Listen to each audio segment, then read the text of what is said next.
now, All and then right. you'll hear me do the intro. So quiet.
And good morning from Philadelphia. Frank here.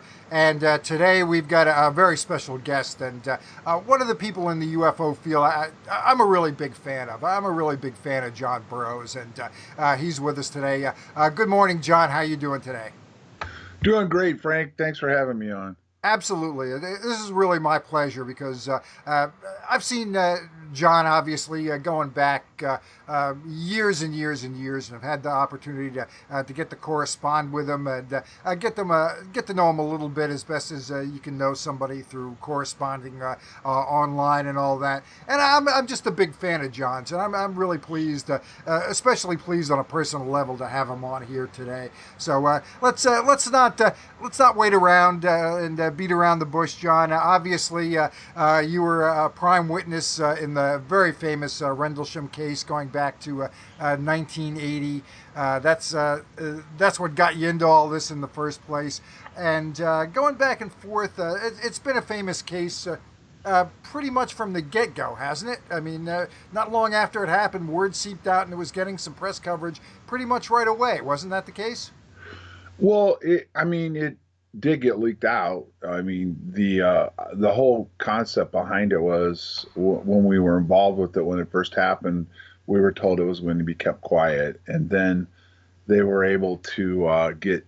Well, there was groups of people that found out about it early on. The first group was three women in the UK, actually, one, and the second one was brought in, and the third one, and they got some information about it right after it happened, and they started digging, and they were getting stonewalled.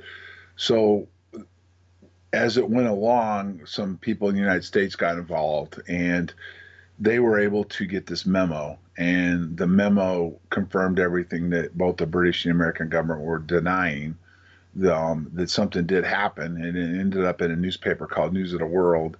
And from that point on, all of our lives changed because we started getting hunted down one by one, and people started asking us what happened, what went on, and that's how the story started. And I mean, it really, if it would have been kept quiet, I mean, I wouldn't be involved in any of this today. So, You would have just put it behind you and just moved on and not really worried about it? well, I mean, it's a mess. I mean, it's been a mess from since the moment it saw the light of day. It started out with the colonel who wrote the memo wasn't honest about. Oh, well, let me put it this way. The memo was never supposed to see the light of day, which is what you hear so much about when documents do get released on different things and different incidents. This memo was an internal memo that was never supposed to see the light of day. Well, if you look at the memo is not factual. It doesn't have the right dates, times, and everything else in it. So the colonel himself lied, as the cover story is that he wrote a memo to give to the MOD to explain what went on, and this was his memo that he gave to them, and he lied to the MOD. That's the only way you can look at it. Unless the memo was just a CYA that was done because the MOD had already been briefed and they wanted to have a memo ready in case things got too hot. And then the cover story would be, well, we gave it to the MOD and it's the MOD's problem. And then the MOD says, no, it's an American problem, which is what they did. And then, oops, the memo that sees the light of day just totally distorts what went on and the dates, times, and everything else, which is what happened. So from the get-go, the colonel, the lieutenant colonel at the time, he ended up retiring as a colonel, wasn't truthful about what took place. And what I mean by truthful is what was released to the public. So I have no idea what went on internally, but public wise, what was released about the case wasn't true. So, Okay, and what's the time frame? Is this within a matter of weeks or months or a well, year or two? that's the whole thing with the memo. His cover story was at first he stuck with the dates and times, but then what happened was a lot of people started looking at this case, and they started uncovering other documents. And one of the first things that caused the his credibility to start to be questioned was that they found British police logs, and the British police logs showed different dates than what the memo did. Okay. But along the way, as soon as I saw the memo and was asked about it, I said, it's not factual. It's not factual in a lot of different ways. And of course, I got this, I'm lying, I'm covering it up, I'm this and that. I said, well, no, this is the dates and times. So people started digging and they started finding pieces of evidence that showed that, yeah, I was right and the memo was wrong for whatever reason. Okay. So it got exposed, and then one of the more interesting pieces of documents, one of the more interesting pieces that was released, and this is another story. It's been blown up and twisted, and it's not factual. Was that some of our statements eventually surfaced? Well, this guy, some ufologist in the UK who got proven out to be later to be a liar, supposedly was the one that got them. Actually, the statements were released originally from Halt to me and to a couple other guys that were interested in the case, and were even interested in maybe doing a book with Colonel Halt and I, and then Peniston was going to be involved. And we were on the set of Unsolved Mysteries, and we're talking about this stuff. And the guy that was there with me, his name is Ben Jameson. He did more work. I don't even know if he's still alive anymore. He was older at the time anyway, but he did more work on Bentwaters than most. And so we're standing there on a break on a night film, and we start talking. And Ben, being Ben, just asked Halt about, well, there seems to be discrepancies in the dates and times and all this other stuff. And John has pointed this and this out. What say you, Colonel? And the Colonel said, hold on. And he pulls out these statements out of the out of his briefcase that he had with him, like a little, actually had a regular briefcase at the time with him. And so he hands them out, and everybody starts reading them. And all of a sudden, Ben, I was looking through them, and there were several of them, so I hadn't gotten to mine yet. And Ben's eyes got real big because he's looking at mine first, and he said, holy crap, it says 0300 on 26th December. And he looks at me, and Ben had doubts about me too, and looks at Colonel Halt, and he says, Colonel Halt, your memo said a different date and time. How can you explain that now? And he says, oh, I must have made an error. It was just an error, an oversight on my part on what the real dates and times were when I wrote them. And I said, well, excuse me, Colonel, but according to what you've told some people is that you took the actual real reports in these statements here and used it. Well, if you did, how could you misconstrue the dates and times? And he didn't want to answer it. He just never gave a straight and satisfactory answer on how he gave the wrong dates in this memo that saw the public eye. Got it. So he immediately was a part of some kind of cover-up, is I guess my point. Okay. Now, you mentioned this was part of your doing the Unsolved Mysteries show, and I think that was my first exposure to this case. That was not immediate. That was a couple years, 3 years, 4 years after the actual incident. I don't have the exact day year, but it was in the early '90s, so it was early '90s, so several years after. Okay. Yeah, it was. Okay. Yeah, it was after Colonel Halt. Matter of fact, what I think it would have been about '92. Okay. Because Colonel Halt had just retired. And he had just retired from active duty, and that was the first one he publicly appeared on. Okay. But you had done some other things before that as well, yourself, or maybe Jim Peniston I had not. Back then, I mean, there wasn't like there is today, where you've got 20 different networks covering UFOs and stuff. And somebody could prove me wrong, maybe, but because I'm not trying to be like some people and say, well, I've done so many I can't remember every detail. But I don't think I'd done anything like that prior. I think that was really the first one I had done, and I think, matter of fact, that was the first one that really had been done on the incident itself. And what I mean at a national level, there Right, may have right. been a little video cut or something done prior, but again, you got to go back to the time frame. TV was a lot different back then, and Yeah, so that was about the only game in town. I think there was a show on Fox called Sightings. I don't know if they ever touched on this case or yeah, not. they did But actually. did they? They did. Sightings touched on it after Unsolved Mysteries did. I was Okay. on that one too. Yes. Okay, okay. Yeah, they were about the only games in town really, and then the basic cable expanded, and you did have a few more shows on basic cable like Discovery type channels and Right. shows like that. But yeah, those were in a lot of ways sort of the dark ages as far as getting this kind of information out. Now you had mentioned going through a lot of different statements that were pulled out by Colonel Halt when you were there. One of the things that I got from talking to you is there were a lot more hands-on, upfront witnesses to these multiple incidents over 2 or 3 days, if I recall correctly. You said you weren't even sure exactly how many, but if I remember correctly, you had estimated at least 60, maybe 70 actual witnesses on the ground through this incident. Well, I mean, okay.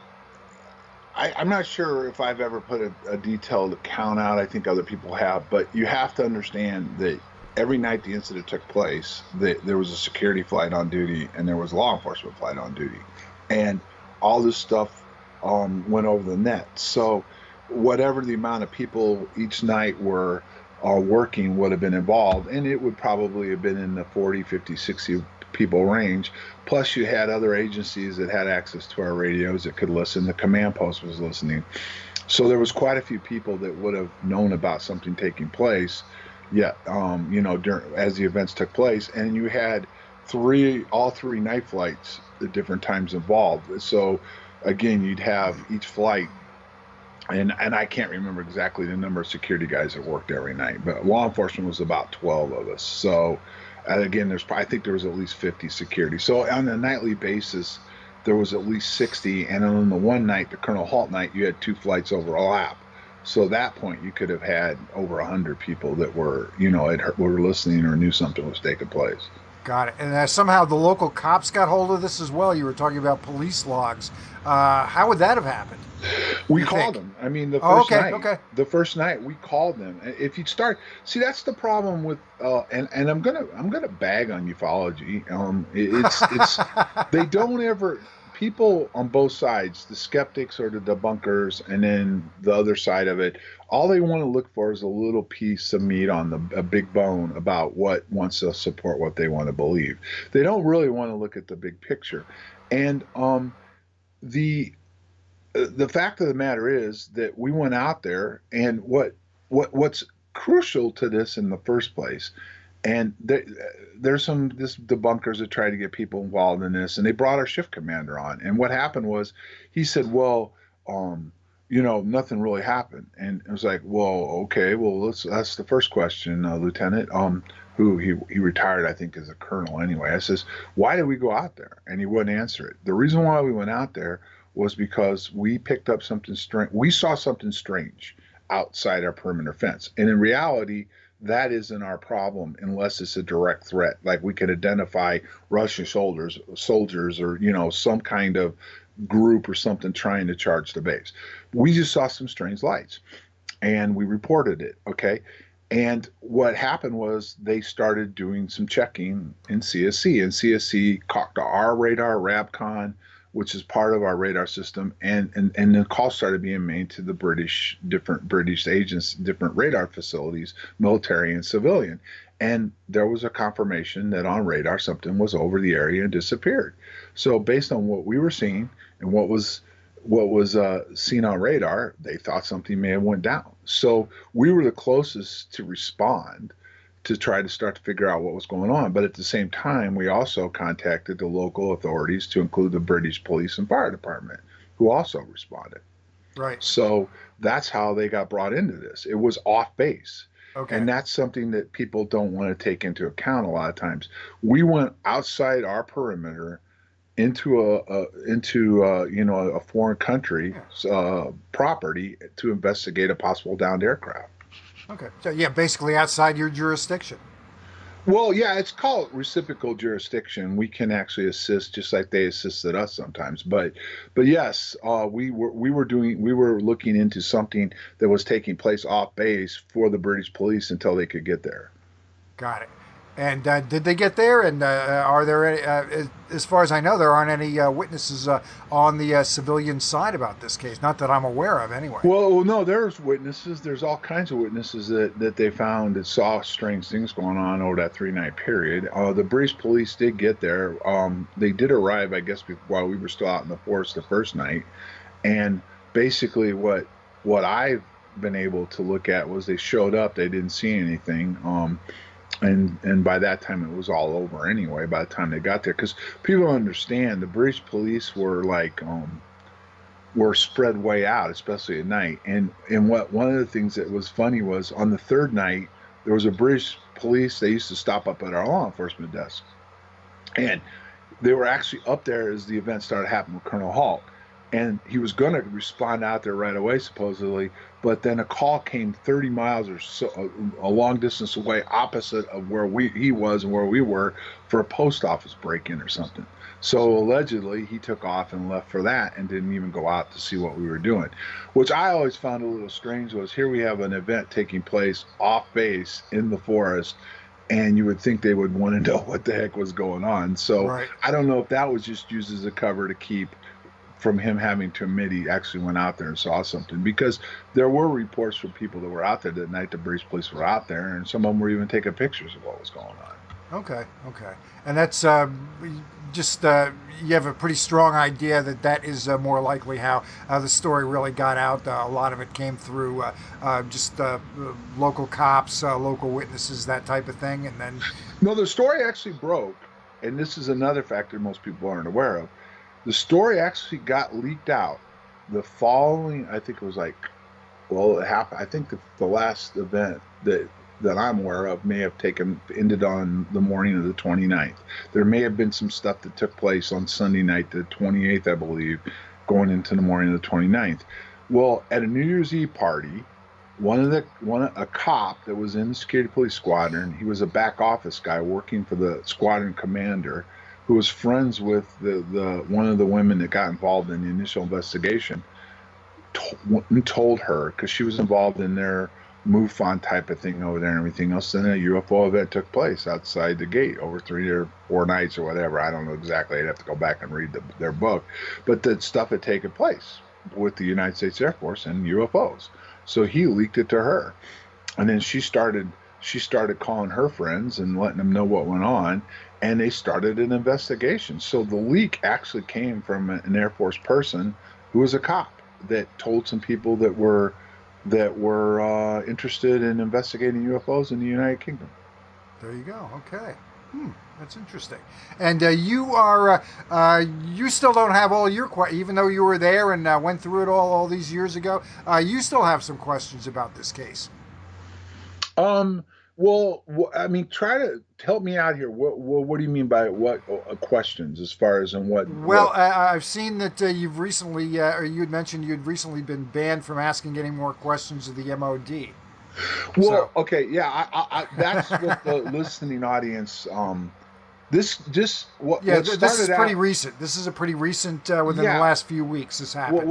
No. I was banned back in 2014. Actually, Oh, okay, it may have okay. been misconstrued. What happened was that this case has taken a huge. It's really widened way out in a lot of different ways, and one of the things that helped me get my settlement from the government on injuries that happened during the event was that I was told to look at a release by the British government, and that particular release is called Project Condign. Okay, and so I was shown where to look for it. I went to the site, and I think it's like 400 pages. Okay, and it's a pretty detailed report, and I went ahead and downloaded it and printed it out, and I started reading it. And as I was reading the report, I could see a lot of the things that they were talking about matched up to what I remember seeing and what was going on as far as the phenomenon itself.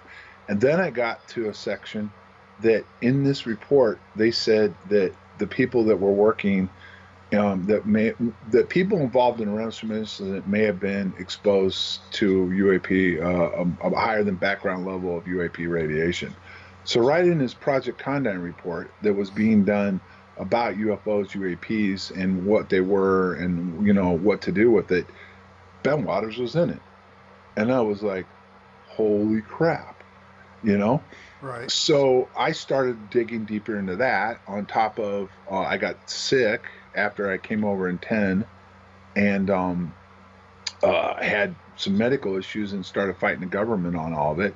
But I started sending FOIA off to the British government. And what I was doing was I was taking Condign and asking questions about stuff that was redacted, that which a lot of people, I think, I don't know how versed your audience is in general, but what people don't understand is the government likes to do this. Oh, here's a document, or here's a report. There's nothing to see here. There's no smoking guns, so don't worry about it. UFOs aren't real, or there's nothing to them. There's not defense significance, so move along, people. But then what doesn't get reported by the mainstream press or people that analyze it, especially the debunkers or the skeptics, is, well, why is so much of this redacted then? There's so much of these big reports and stuff that are redacted. So started asking questions about the redactions, about certain pieces and hints that are inside this report, and started getting very interesting answers, to include the fact that they admitted they were holding back 18 more files. And I'm like, what? Wait a minute. Your own website says you've released everything. What's the deal? And that got ugly. But what it led to was a series of questions that led to them admitting to me that they actually were studying the phenomenon, were developing and had developed some technology off this phenomenon. And I got a document that was highly redacted from them, showing that what they were working on and what they learned. And most of the agencies were blacked out. But when you went through this document, there were two things that stood out. BAE Systems was involved, and that's partly what they used to redact this, was it was, commercially based. So they had patents and stuff.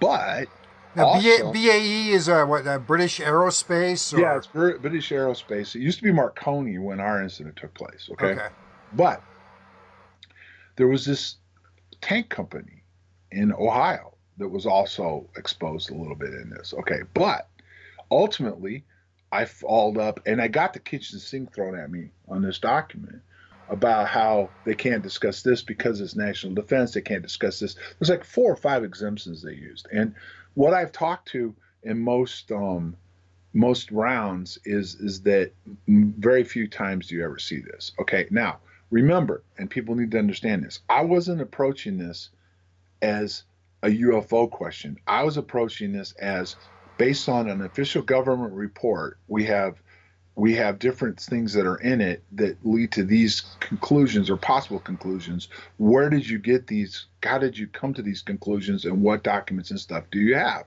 and stuff? So that's how I got around the typical UFO FOIA request. I didn't ask about UFOs. I was asking about stuff that had been identified as technology and stuff. Okay. okay, okay.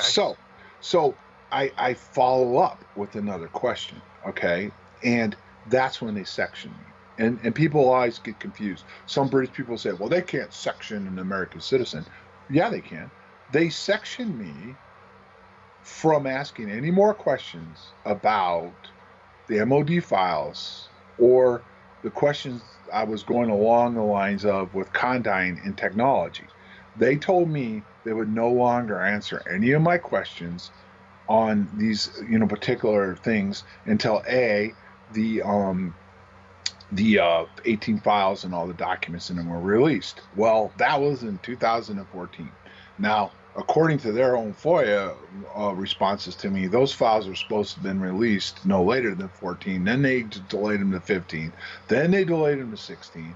And now we're in the summer of 18, and they've released 15 of the 18, but 3 of those files, the most important document files, as far as policies and everything else, are still being held back. And the latest excuse is that, and I just learned this myself recently because there was another British researcher that some people don't like a lot, and I wasn't a big fan of his on certain things, but I got into a conversation with him, and he showed me a bunch of interaction he had with the MOD, and he was doing a lot of FOIA himself, and he had actually figured out there was more files before I even did on the 18, and This was is involved this with. is David Clark, you mean? Yes, this is Dr. David Clark, right? And he actually was, and one of the things I bagged on him about for years was, wait a minute, David, you went forth with the British government and said, hey, this is all they have.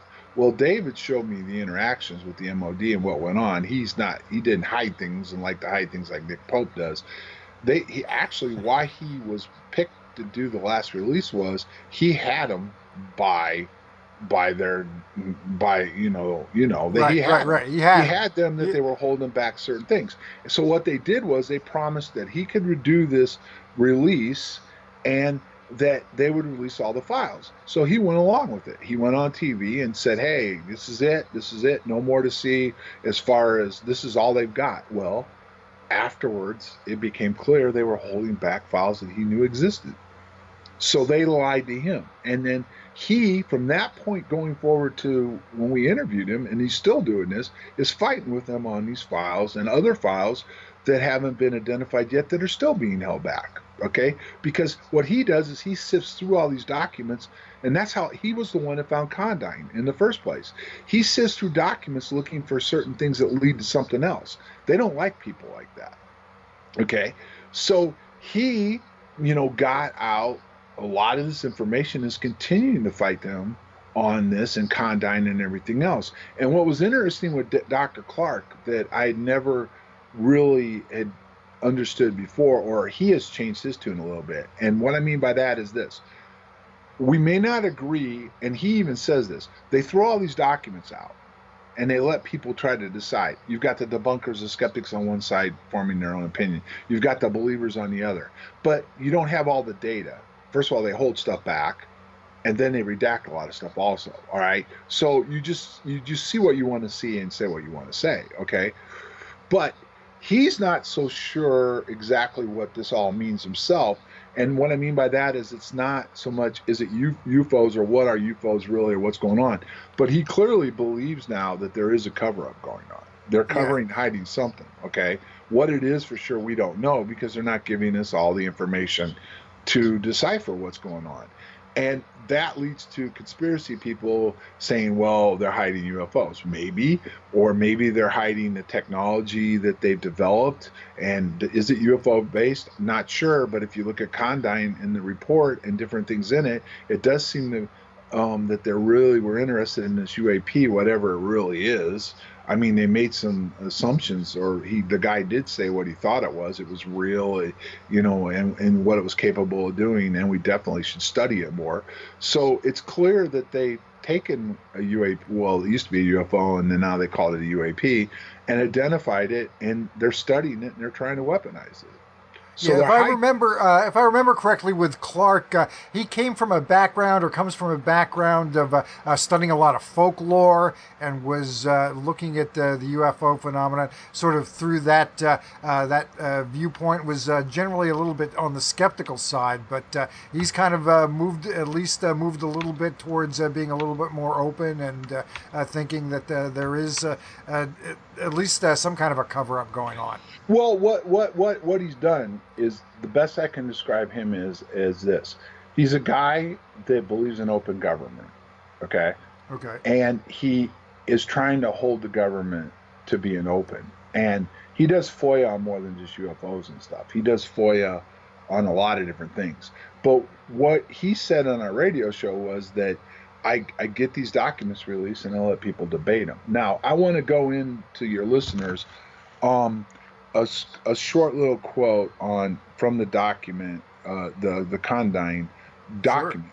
The unidentified aerial phenomena exists is indisputable, credited with the ability to hover, land, take off, accelerate to exceptional velocities, and vanish.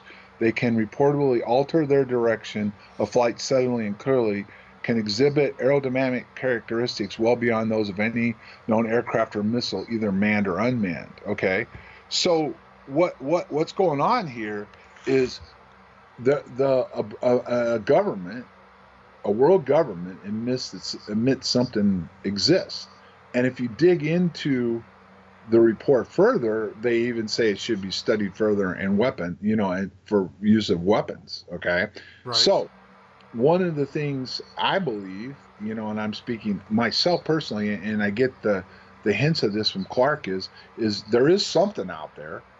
They're definitely studying it. They're definitely looking at using it for weapons, and they're covering some of this up. So exactly what is a UAP? Which used to be a UFO, because in their own policy files they changed it in 2000 to UAPs and not UFOs. Hillary Clinton called it UAPs on national TV. You know what I mean?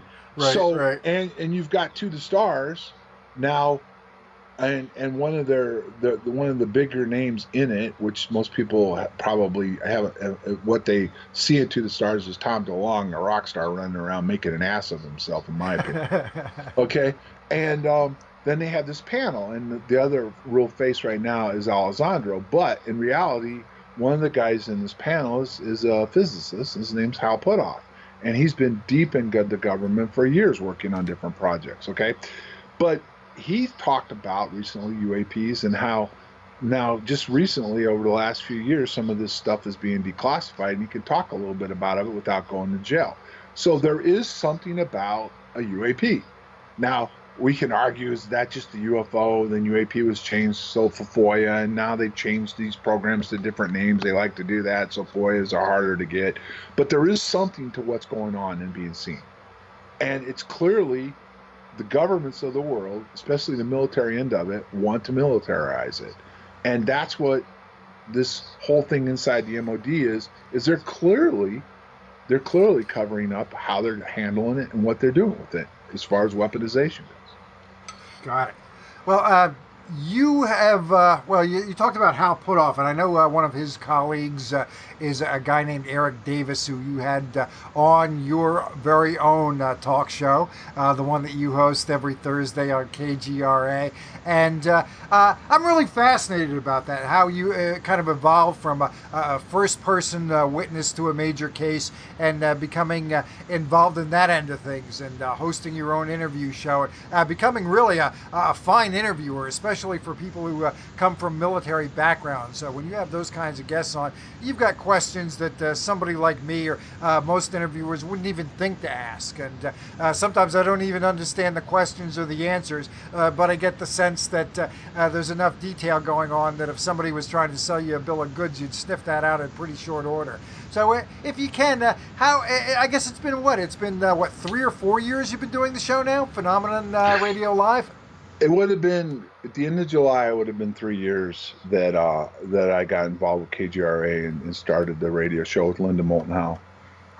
Yeah, it's a great show. It really is, and like you guys consistently book really solid guests and do great interviews. And you and Linda kind of tag team back and forth, and both get some excellent questions in from different perspectives. How did that come about, and what got you interested in doing it?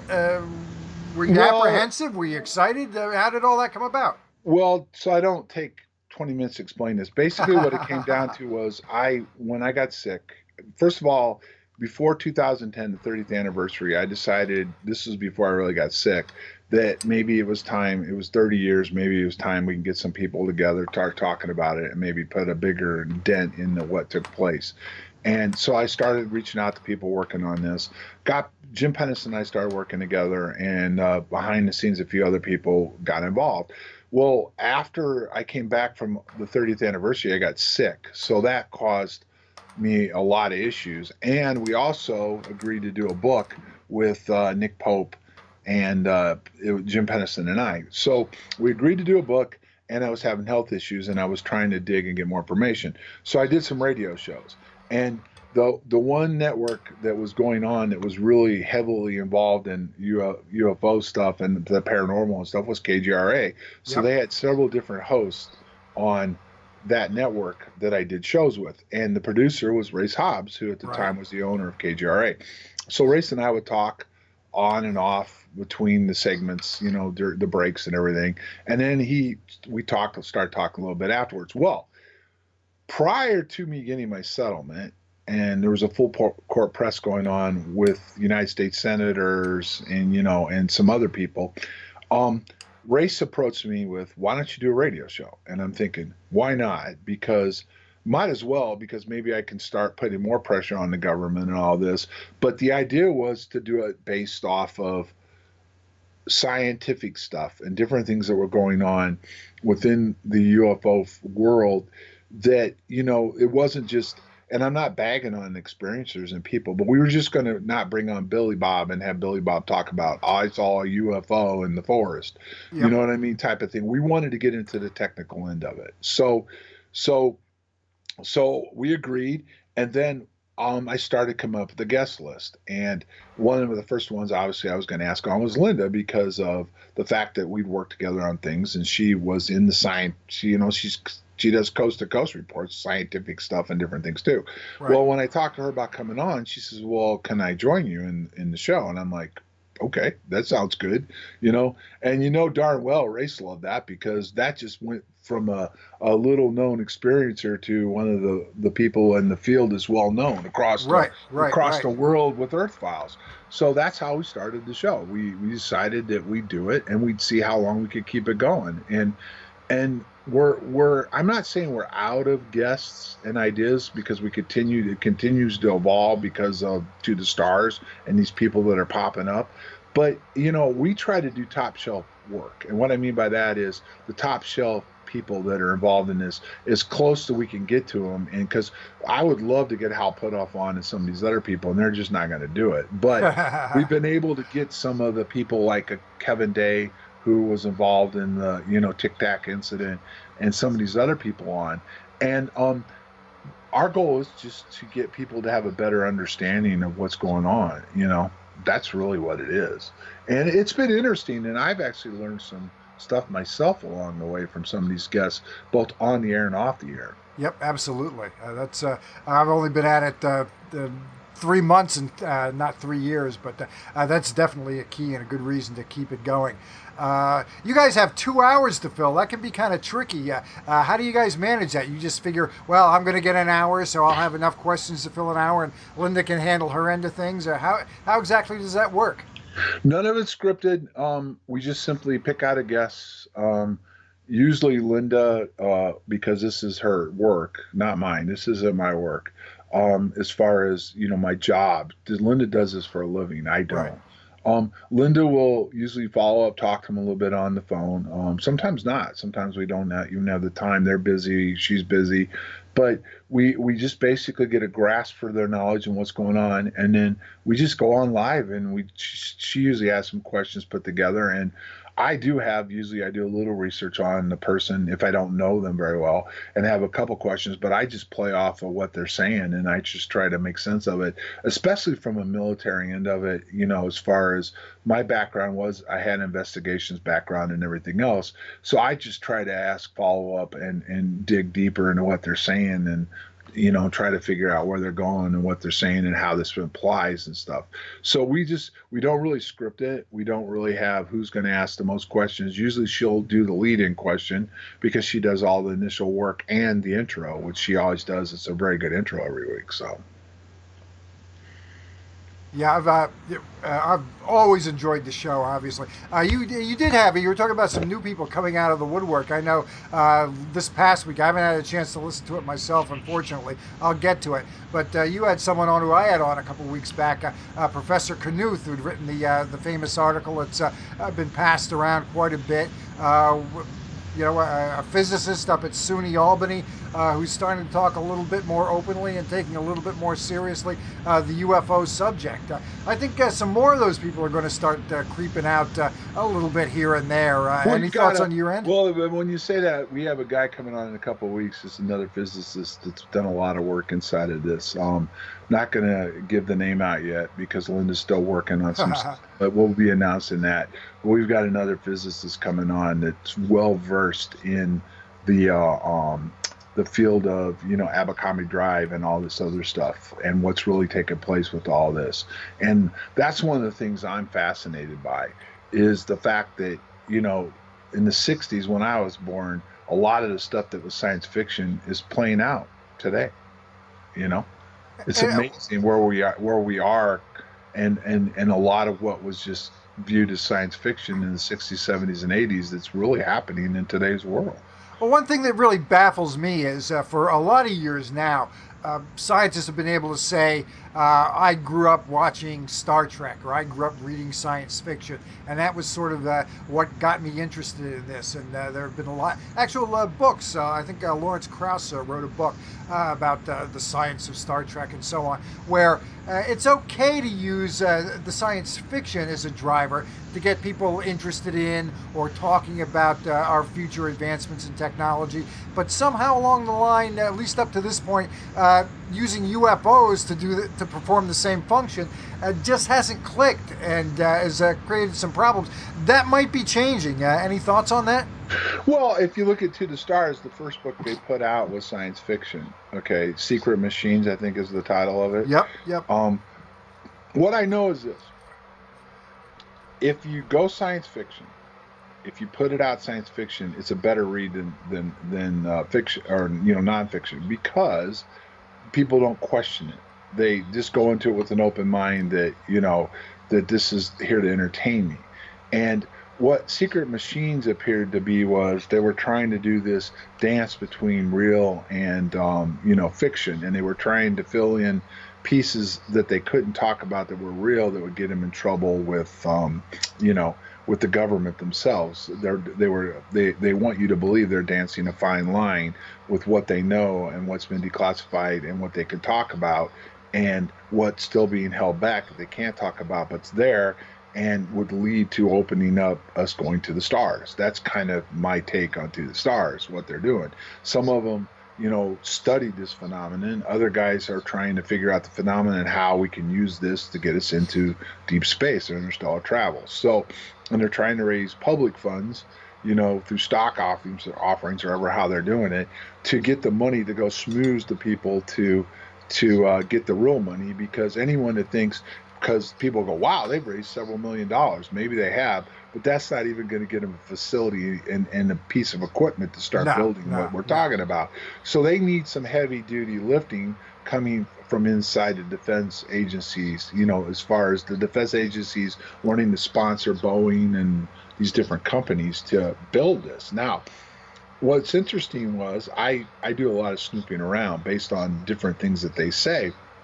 And I posted yesterday a document. Now, this was 1990, and that's the problem I have with a lot of this. People just don't read much or don't want to go very deep and dissect documents and look for things.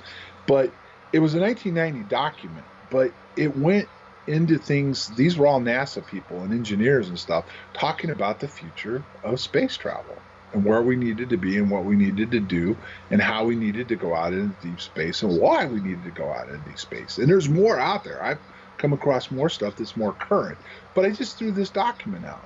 And a couple of things that stood out that are being addressed today, and this was in 1990, was we're ruining our ecosystem.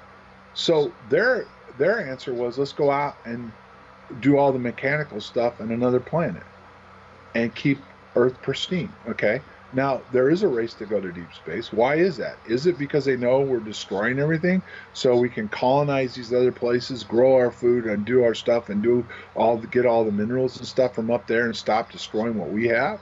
That's possible. They talked about that in 1990. But one of the things that I really picked up on, which was very interesting, was they talked about sending out probes to other places and then transmitting consciousness, human consciousness, to these probes, and that would mean that humans had occupied other planets or other locations. And that really was stunning to me, that they wanted to use human consciousness. Because one of the things that's really becoming a big word in ufology in this field is consciousness itself and Yeah. how it plays into all this. So one of the things that I'm questioning is that's what's already happened to us, is some of what we're seeing and dealing with is transmissions of consciousness from other locations, in the galaxy, or even deeper farther out than that, and that's the interaction we're having. And have these civilizations learned how to get back and forth using black holes or whatever, and getting here and trying to communicate with us? I'm glad you brought up the C word, consciousness, because you have been involved, at least to some extent, with what's getting talked about a little bit here and there, at least among the folks who are following this whole subject closely. A study conducted by Kit Green and Gary Nolan, and Nolan's associated with the To the Stars Academy as well, regarding consciousness, telepathy, ET contact, and so on. I don't know how much you can tell us about that, but I know you've confirmed it openly. So tell us everything you possibly can about all that. I'll be happy to lay it out. Okay. Okay. Basically, you kind of asked me two questions in one earlier about the radio, and then some of the other stuff that happened. Right. Well, went to a Steve Bassett conference, and it was a mock citizens hearing on UFOs, and they brought in retired congressional people. Okay, a couple of them were very interesting because one of them was involved in the actual what was it, the UFO, not UFO, it was the Pentagon Papers or whatever. Okay, this guy had a heavy background in understanding secret government and what went on. All right, and if you look at the interaction we had with him, he actually challenged us that what did we know that we weren't talking about, and we should tell them that day. And all the other people on the panel like, no, they don't have the rights that we do. Don't say nothing, you know what I mean? But anyway, so we did this hearing, and it wasn't more than a couple weeks later, Kit Green contacts the lawyer that was working with us, and he was really helping me on the whole thing involving my illness, the VA, because was the lawyer, was that Daniel Sheehan? No, that was Pat Frisconia. It was the guy that I met. Yes. He did a conference in Mississippi, and I started talking to him about things. And his background was he sued corporations for wrongdoings. Okay, so anyway, we were preparing a case, and we were using John McCain was involved pretty much by that point, but we were going to take the federal government to court, and we were going to do this. This was not we weren't trying to bluff them. We were going to do it. We were doing steps to do this, because what they had done was they had classified my records. So the VA was going along the lines was, well, we can't really see what happened. Oh, and by the way, anyway, he really wasn't in when he said the incident took place, because the documents we got from the Department of Defense say he didn't come in the Air Force until 1982. Okay, so based on the fact that he wasn't in the Air Force when he said the incident took place, and the fact that we don't have any medical records and we have very little access period to them, we can't make we can't judge, or we're denying his claim for being sick. So we're like, well, let us see what you have. Well, we're not going to release his records. Well, wait a minute. Those are his records. He has a right to them. We're not going to release those records. They are being held back. And the aides that worked on this behind the scenes got verification. They were in a classified section or an agency inside the federal government that usually holds on to records that were involved in special operations incidents. Okay. And one of the guys on the panel was a congressman who worked in Maryland, and his biggest constituents were people that were in the CIA and different agencies that were injured, and they were having trouble getting care because everything was locked down. So he helped us. This other senator knew some stuff that helped us.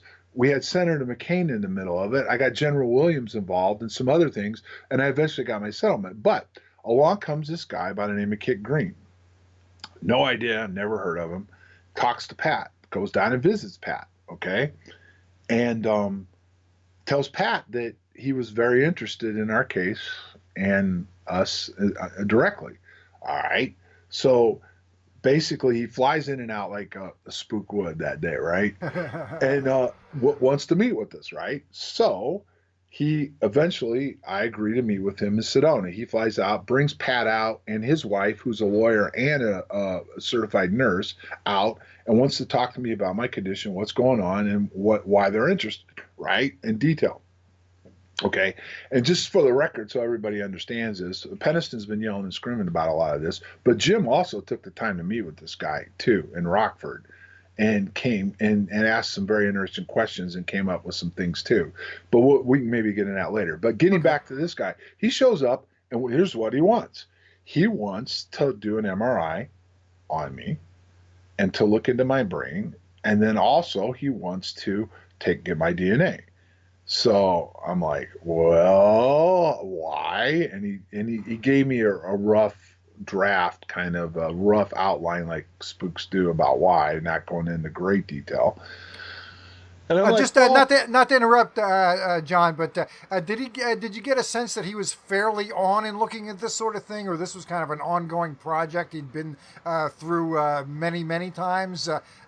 Because it seems like it's still either going on now or hasn't really gotten all that far at this point, and it seems like it's a few years. Well, I'm not going to go into too much of that end of it. What I can tell you is this.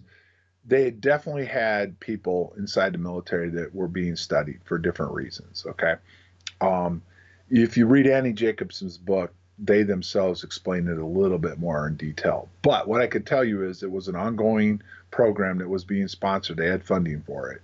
He wouldn't elaborate who the funding was from, whether it was federal government or whatever. But going forward now, you see that the government did fund different programs through Bigelow and Bass and everything else. So you put two and two together, it was probably government money that was being spent to do this stuff. Okay.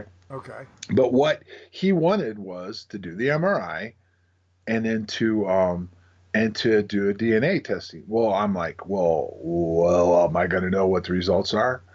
Well, yeah, we'll give you a summary. I go, well, what kind of second opinion can I get then?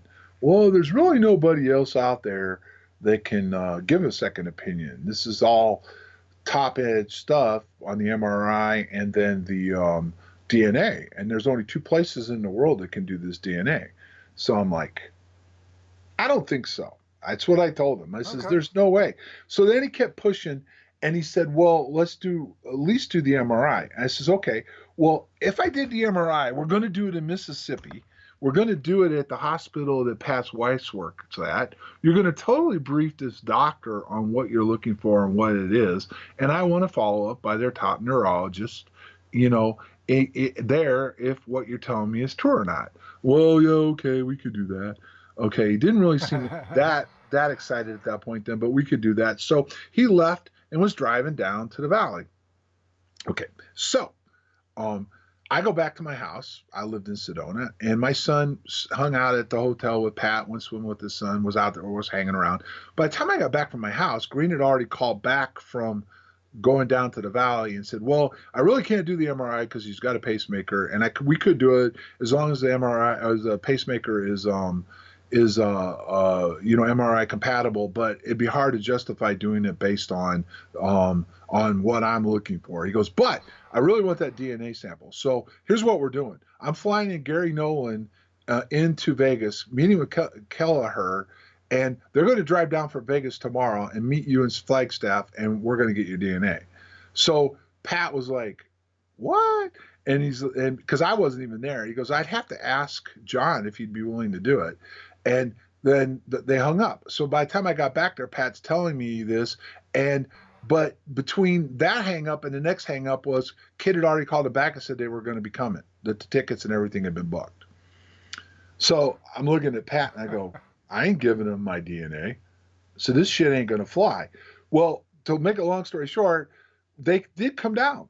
This was like from a movie, okay? But we went to the canyon that morning. We did. We drove to the canyon. They came in late afternoon. We met them. First of all, I stayed at the Denny's with my son and his son, and him and his wife went down and met with Kelleher and Nolan at this hotel. They had a person there to draw the blood and get it out and everything else. And so uh, so And they met with. did you know who Kelleher and Nolan were at the time, or these guys are just? Had no idea who Yeah. either one of Okay. them were, basically up until I met them and then started doing some research on them. Nolan especially, Kelleher, he had something to do with Skinwalker, so I may Right. have heard his name before, but I really had never looked at Skinwalker or anything else. Okay, so they don't take no for an answer, so they come and get me, and I go back down and I talk to them, and I meet Nolan and Kelleher. And I said, well, you tell your boss, which, it'd been Bigelow, I was pretty sure was involved in this, but Right. just what they were saying. And I had interactions with Bigelow's people for quite a while. At the Okay. time, they kept contacting me and wanting to talk to me. And I kept telling them, no. I said, I'll talk to Bigelow, not you guys. I don't talk to cronies.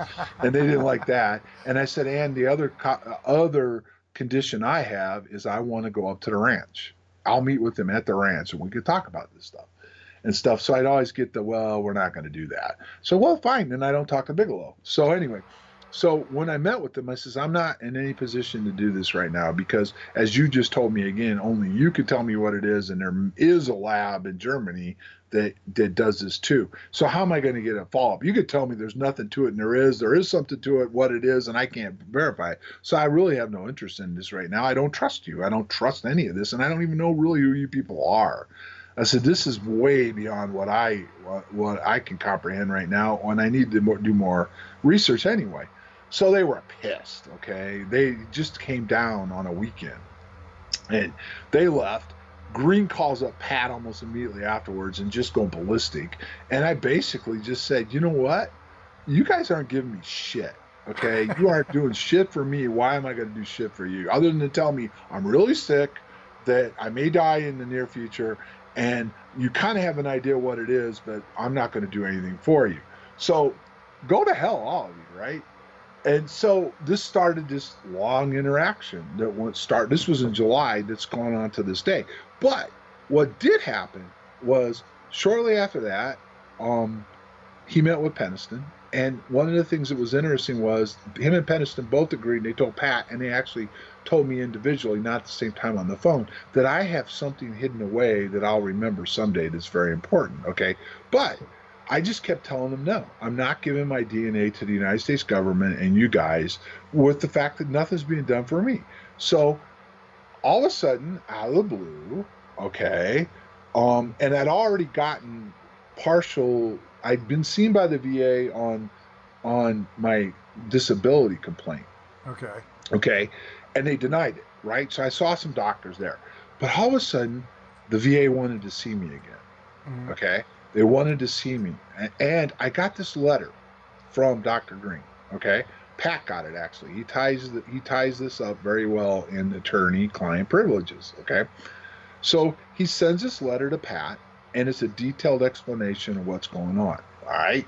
And he says, you can hand this over to a VA doctor who will know what to do with this, and the wheels will start turning on this. Like, okay. So I go in to see my doctor. I get my first doctor's appointment, and I'm getting really sick.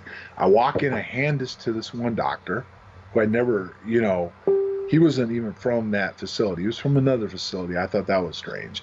He immediately reads it, gets up, walks in, goes, talks to the main doctor. You hear him getting on the phone. You can't hear exactly what's being said, but you can hear it because the office is right next to where my exam room is. Next thing you know, they come flying in here and saying, okay, we've already got your cardiology appointment in Prescott tomorrow.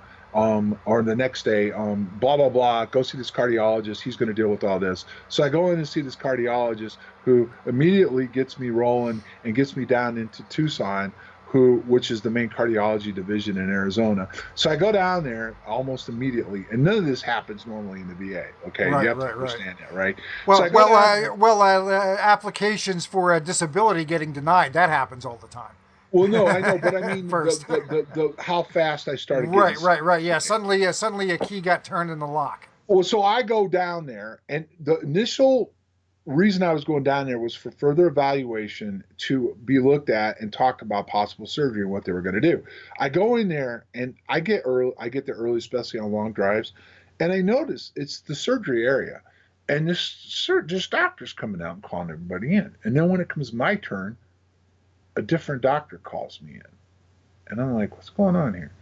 So I go back there, and they start negotiating with me on what tests they want to do that day and everything else. And I'm like, number one, I didn't come down here to stay overnight. My son's playing homecoming game football tonight. I'm not staying, and I'm not doing these tests. And number two, I know enough about my blood thickness that this is not the proper thing to do. He goes, "Oh, you go to lunch and take this, and you'll be fine." I go, "I'm not going to do it." So he starts negotiations. Takes me back. I meet the surgeon who's bringing everybody else in. So there really was this. I was going to have the same surgery done by this particular surgeon who's really tops in his field. But and then starts negotiating with me. Starts talking to me about my echo that no one else could see. And then says, "You know what? Let's go downstairs. We've got better equipment. We're going to do another echo." The guy's doing the echo, looks at it, starts freaking out, makes some phone calls, and I end up back. Back to this doctor who I now got all these appointments scheduled, and they're going to get the surgery done. So all of a sudden, all this stuff happens, boom, like this, right? So all this stuff takes place. I have a handler the whole time, whoever this other doctor is, because all these other patients, this surgeon dealt with them. This guy was everywhere I was, he was. He handled all my everything. You know how when you have heart surgery, they put holes in your neck and they do all this stuff, right? And the nurses will handle all the tissue and everything from it, right? Okay. He handled everything and he bagged it all and everything.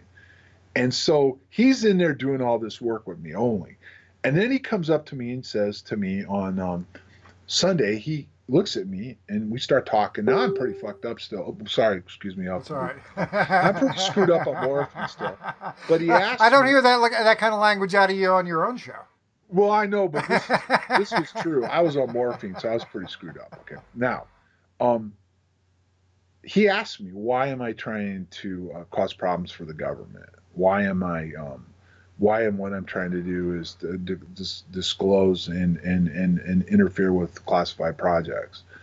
And I'm sitting there pretty screwed up, and I'm looking at him, and I'm like, what?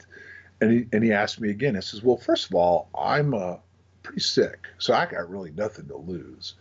But really, all I really want is to be taken care of. I said, I've got my surgery, and it looks like I'll make a recovery.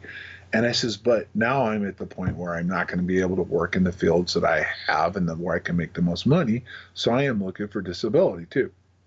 So we talk a little bit, and he says, I'm going to do a big blood draw, and we're gonna take this blood, and we're going to have it evaluated for more details on your condition. I'm like, fine, whatever. So he takes the blood. Long story short is I come to find out later that was the blood draw that Green and Putoff wanted to do, or okay. Green wanted to do. They not only did they have my blood, but they had DNA tissue. Now. They had tissue, right? So they got what they wanted, okay? But it was interesting because I did get my surgery. Eventually I did get my disability, and everything happened. And I never really, prior to my surgery, I kept bantering with them. I want this and this before I'll even deal with you people, right? So then I get what I asked for, but they never came back and said, we want your DNA. And part of the reason why I learned some of this, what they did, I mean, there was questions, and I actually tried to get my records, and I was denied access to most of that, other than a few things I did get to see, because I basically had them wheel me down the day after surgery down to the records section. I got some of it, but a lot of it was already in the Vista system. But anyway, long story short, was John Alexander asked me, so have they come after your DNA yet? And I go, well, yeah, they want it, but I didn't give it to him. And he laughs at me. This was before we did a radio interview. I go, what do you mean? He said, I already got it. They got it with your surgery. They got it with tissue on top of it. Right. They know what they want to know. I'm like, oh, God. I should have known better, but I didn't. So I'm like, fine. So, again, nothing happened for a while. And then it was like maybe 6 months later, I get this email. I'm coming to visit you. And that was Green. I'm like, okay. So he comes and visits me. He gives me some more documents to read and look at, and some things to think about and start looking into possibly doing. And then he says, would you give us your DNA now? And I'm like, you already have it. And he goes, well, we need it. We need your permission to use it. And I'm like, I looked at him. I says, well, okay, kid, that's fine. I said, I did always banter you guys back and say, if I got taken care of, and this is where people think I got bought off. Okay. I didn't get really bought off, but I did get what I asked for. I got the medical surgery and I got disability. They finally cleared everything and they got it taken care of. And there was a lot of people working on this, to include Green was behind the scenes working on it and Williams was working on it. So they did get me what I asked for. And I said, sure, that's fine. I said, if that's that important for me to be in this study that involves mostly current events, then yes, you can have my DNA officially. Okay. But the interesting thing was they didn't want blood this time. They wanted just me to give the typical spit. Right. So I did. And, but I had one more request, and I'm going to clear this up today if you don't mind. Okay. Sure. I said, I'm adopted. I don't know my family heritage. I said, so my son would like to know what my background is. He knows what his mother's side of the family is, but no idea what mine is. So that makes sense. That's a reasonable would you pay request. for a DNA study besides DNA on me, as far as your study, but would you take a separate sample and his sample and see the characteristics? Absolutely, I'll do that for you. That's not a problem. He goes, I can't pay you money, because first he thought I wanted him to pay me money, right? He goes, we don't do that, right? Like, well, whatever. This is what I want. So he did it. Okay. So he sent off a sample to this lab in Pennsylvania, believe it or not, and highly accredited, blah, blah, blah, and everything.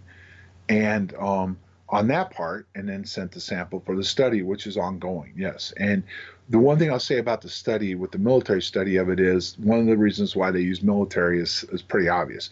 You've got confirmed events. Most of these events supposedly have never been declassified or people know about, but you also have access to military personnel records and military records. So you have all this in the bank, so you kind of know what these people were involved with. It's not like a civilian. Not to say that civilians don't have incidents, but you can't really backtrack it like you can a military side or the medical records. You might have additional evidence, corroborating witnesses, radar, physical evidence. You got a lot more. You got a lot more to go on. Sure. Well, here's where this is it. So that's that study. It's going on. It's ongoing.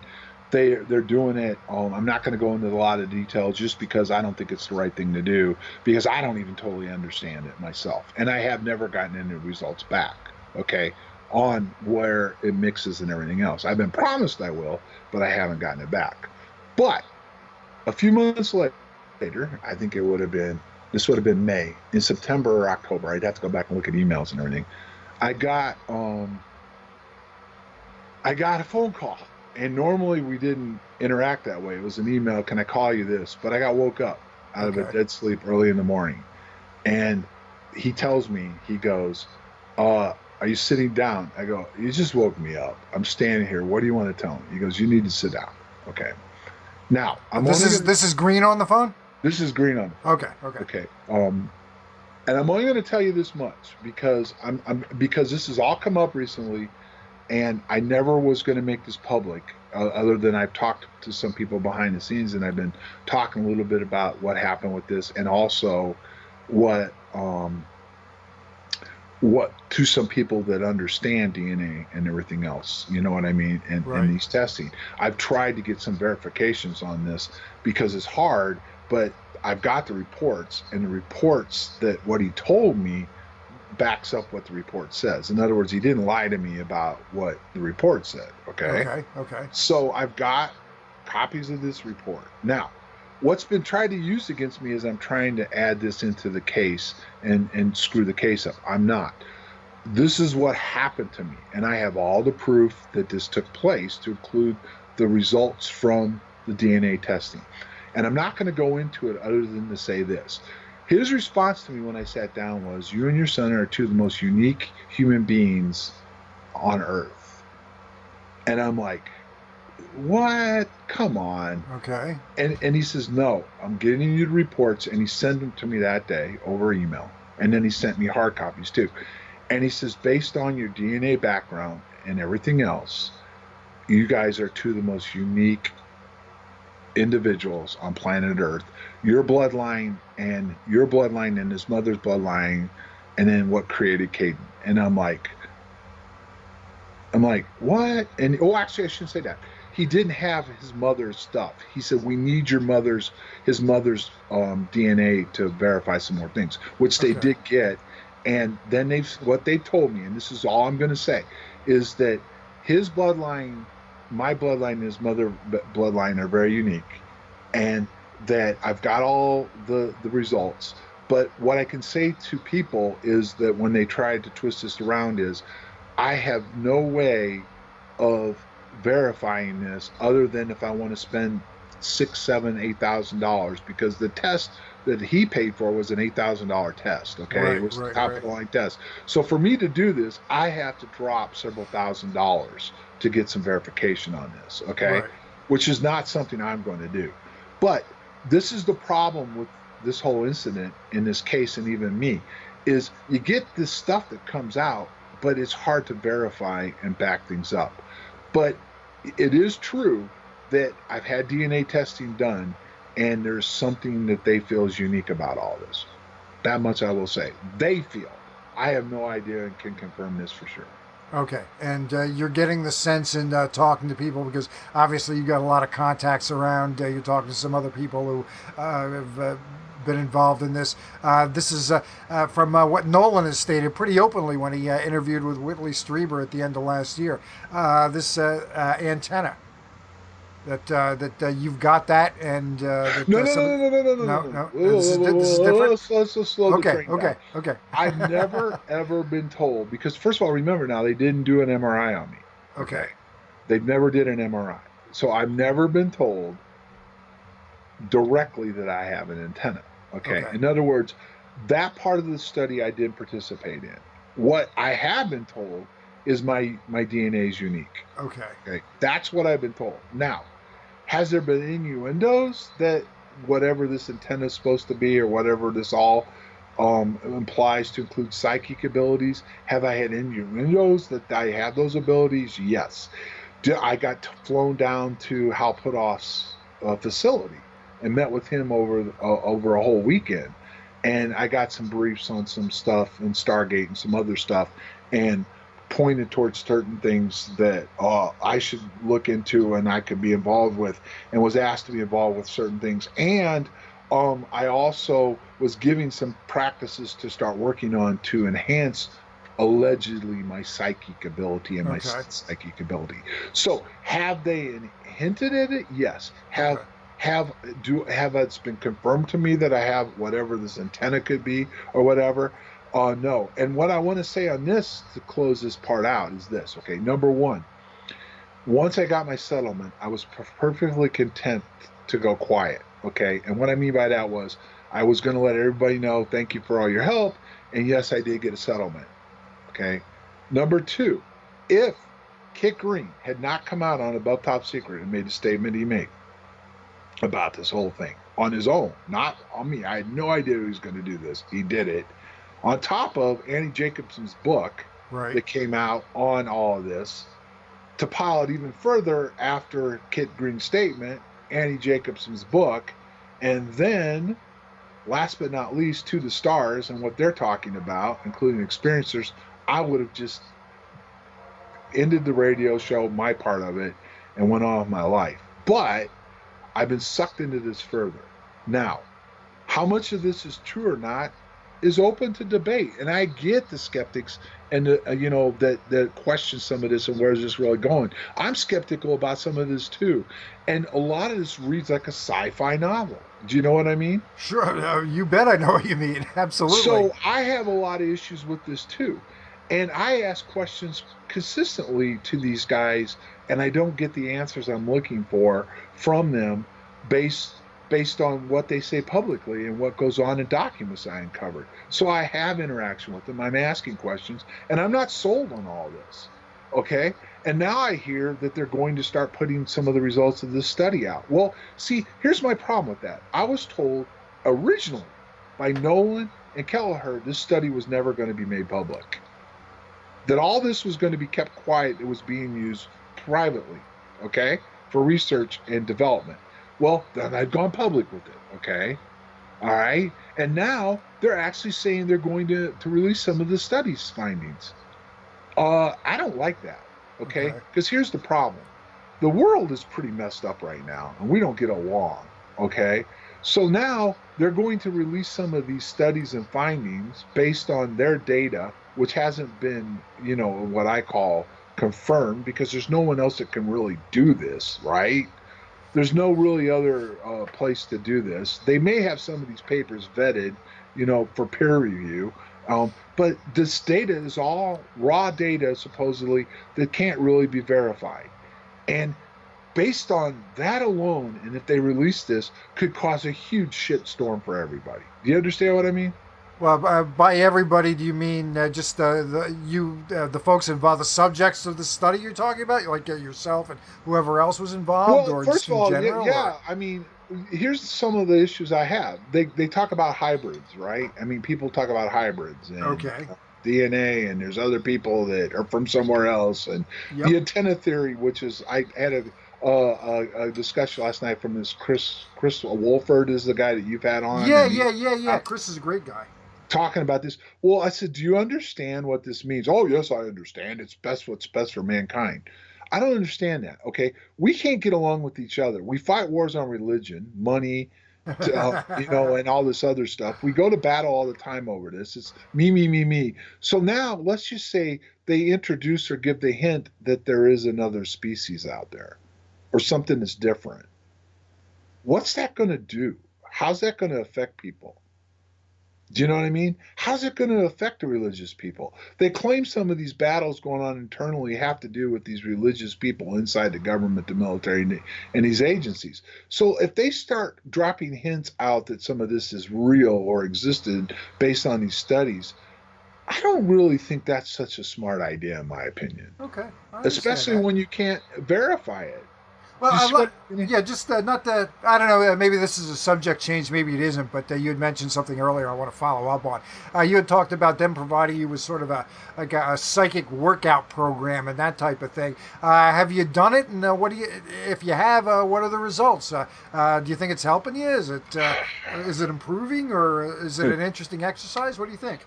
Well, what I can tell you is this. Okay, the programs they asked me to work on are ancient. That there's really nothing to follow on most of it. There's a little bit out there on a couple people that go back and have studied these programs and understand this. So you can do some research. And have I worked on it a little bit? Yes. Okay. And yes, you can see some results. Okay. That's best I'm going to say. There is no doubt there is something to meditation and all this and different things that you can do with the mind. I don't dispute that at all. But again, that's another problem. If you don't educate people the proper way, in other words, if you don't explain it, back it up with documentation and testing that can be verified, you leave it open to a huge mess, which is what ufology really is. You've got all this stuff going on, and you've got hints and pieces and glimpses of what it could be and what it couldn't be, but it's all open to interpretation, and it causes this big fight and mess that goes on. Now, if they do this the same way with this study and these experiencers and everything else, to me, that's not a good thing. I don't like it, and I'm not very comfortable with it. Okay, understood. But as far as using a little bit of this psychic stuff yourself, you feel like there's some benefit to it. You're enjoying it. You're getting something out of it, at least a little bit. I don't know if I enjoy it or what the benefits are. It's eye opening. Let's put it to you that way. It's eye opening what we're capable of. Now, again, let's get to that little caveat. Does that mean everyone can do it and there's nothing special about any of us? I don't know. You know what I mean? If people start researching this and try it, it may be everybody can do this, which means everybody's the same, right? The problem I have is it kind of hinted at that there are people that are different. Do you know what I mean? Yeah, yeah, yeah. And that is something that never goes bodes well with people. You know what I mean? And that's one of the things. Like you get Linda going into this, you get other people. Well, there's hybrids and they're going to replace us. Well, that's a real nice thing to tell people. You know what I mean? Yeah. That just deal with the fact that we're eventually going to be replaced, and no big deal. Just accept it and move on with it. Nothing to see here, folks. Well, I do think obviously there's something to it. I played around a little bit with it myself. I've had enough enough unique hits that I think it goes a little bit beyond random chance. I think there's something there. I think it's a sense. But our vision's a sense, our hearing is a sense, our speaking is a sense, and they get fooled and messed up all the time. So this other sense, this sort of a non-physical sense, is really open to Well, a lot of error. I think a lot of right, and error. yeah, and then here's the thing: who's going to teach you this? Number one, and number two, you're basically what you're just describing is Star Wars, the Jedi's. Yep, yep. That's what you're describing. So that's science fiction from what, the 80s? Okay, you look at the phenomenon itself. You look at Contact, the movie, and what she ended up interacting with. You look at Star Trek: The Next Generation and Q. That's basically what Q was supposed to be, a phenomenon that could take human form, shape, but it was really energy, right? Right, right. So you have all these hints to include that document that I put out now, the 1991, on why they're looking at this. Now you have consciousness involved. Grant Cameron's under the impression that consciousness means you can travel from point A to B out into the universe. Well, okay. Well, those people that were in this NASA study were kind of saying that they were going to set up a communications link and transform human consciousness to another location, and the humans would now occupy this area. So it's very sci-fi. It's very hard to understand, and there's not been a lot of documents to support this one way or another, other than just what we've been teased with, is my point. And I'm a black and white type of guy. I really like to have it laid out in front of me and have it really hard to be disputed. Now, I'm not saying there's not some give and take in it, but it's just like the binary that when it came up, I asked Prometheus right away, is this undisputable? Oh, yes, we stand by our research. Well, Prometheus is the ancient aliens production company. yeah, it's a productions company. Well, come to find out, there was a lot of holes in the binary. Do you know what I mean? Yeah, yeah, So, yeah. and it caused a lot of trouble for the case. So, all I'm getting at is there are some very crazy things going on right now. Okay, when you go to the stars, these studies that are going on, Rendlesham is all over the place on what could be and what couldn't be, including that there is a natural phenomenon in the area, UAPs as they like to identify them now, that's been identified, that's been studied there. There's a book written on that study, how this all could interact into what we encountered, the technology we've developed, and we were maybe even testing over there. So this is a lot of unknowns that I would like to see explained a lot better than it has been. Absolutely, absolutely. Well, John, I sure do appreciate you coming on. You covered everything I asked you about, and gave me actually a whole lot more. Before we wrap up, anything you've got for us? You got anything coming up that you want to tell us about? I know you mentioned you've got this the unknown physicist coming up, hopefully on your show shortly. Anything else you got for us before we wrap up here? Not really. Just you guys are doing a great job. I appreciate all your help over the years, Absolutely, and absolutely. and the fact that our show, we're trying to put out thought-provoking stuff for people to start thinking about. And but here's my problem: as guilty as the government is of what they do, if you really want some answers, folks, don't rely on others. Go out there and do some of your own Right, research. absolutely, absolutely. Educate yourself on this. There's a lot out there, um, and form your own opinions. Don't let other people direct what you should and shouldn't think and how you should view it and what you should do with it. Absolutely, absolutely. Well, John, thanks so very much again for coming on. You have a great day, and I'll be listening every Thursday as soon as I get home from work to your show over on KGRA. Have a great day, and thanks again for joining us. Thanks, Frank. And that ends our show for this week. And try to stay cool today. It's getting a little humid here in the east. So you have a good one, and join us next time. Thank you very much. Bye-bye now.